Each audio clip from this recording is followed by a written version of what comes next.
Bakit mabilis labasan ng mga lalaki kapag nakikipagtalik? Ngayon, nais kong pag-usapan ng isang problemang nararanasan ng napakaraming lalaki, ngunit madalas nilang iniiwasan kapag pinag-uusapan ang mabilis na paglabas habang pakikipagtalik or nakikipagtalik. Sa katunayan, hindi naman bihira ang mabilis na paglabas. Humigit kumulang 30% ng mga lalaki ang nakakaranas nito kahit isang beses sa kanilang buhay. Ibig sabihin, sa bawat 10 lalaki, may hanggang 3 na nakakaranas ng sitwasyong hindi pa man nakakarating sa palengke ay nalalaglag na ang lahat ng pera.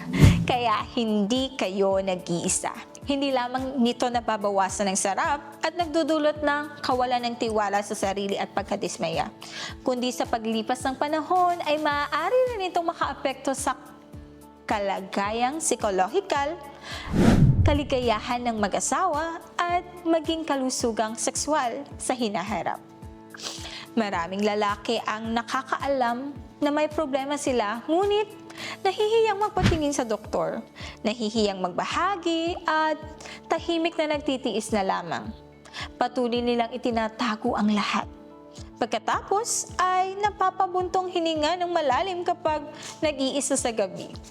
Talagang nakakapaghina ng loob at nakakapagod mga lalaki.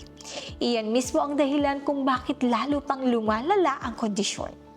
Maraming posibleng dahilan ng napakabilis na paglabas or pressure sa pag-iisip, mataas na stress, erectile dysfunction, at pagbaba ng male hormones. Lalo na ito sa mga lalaking nasa edad 40 to 50 pataas. At maaari nitong magdulot ng hindi malusog na mga nakagawian sa pamumuhay. Isipin nyo, nakakapagod ang trabaho, pinagalitan ng boss, kinukulit ng asawa, tapos iinom pa ng ilang lata ng beer sa gabi upang maibsan ang lungkot. Paano nga naman hindi aksidenteng puputok ang baril nang wala sa oras? Kapag bumaba pa ang testosterone, nahihirapang tumikas ang ari. Kaya madaling makaramdam ang mga lalaki na kailangan nilang magmadali.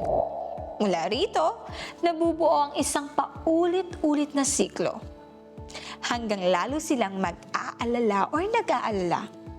Lalo silang mabilis labasan. Habang lalo silang natatakot na madismaya ang kanilang kapareha, lalo silang natataranta.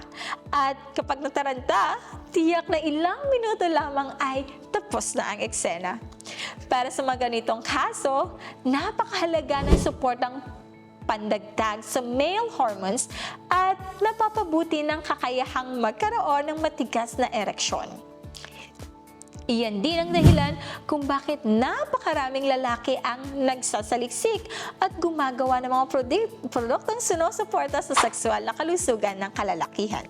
Tulad ng Adenoful 100. Tumutulong itong suportahan ang pagpapalakas ng sigla, pagpapabuti ng performance at pagpapahaba ng oras ng pakikipagtalik kapag ginamit ng tama at ayon sa tamang regimen.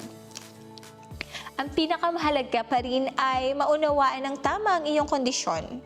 Pumili ng angkop na solusyon at huwag bigyan ng labis na pressure ang iyong sarili.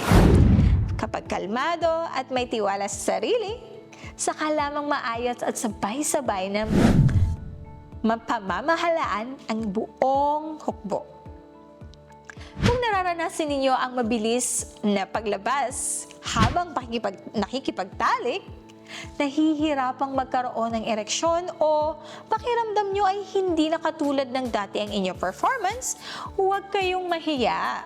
Maaari kayong direktang magpadala ng mensahe sa amin. Magbibigay ako ng pribado, confidential at ganap na libreng konsultasyon upang matulungan kayong mahanap ang pinakaangkop na paraan ng pagpapabuti. Tungkol sa lahat ng nahihirapan ninyong kwentong hindi madaling sabihin, isinusumpa akong itatago ko ito habang nabubuhay at dadalhin hanggang sa libingan. Kaya malaya kayong ibuhos sa akin ang iyong saloobin. Huwag kalimutang subaybayan ang aking channel upang makakuha ng marami pang kapaki-pakinabang na kaalaman tungkol sa sexual na kalusugan ng kalalakihan.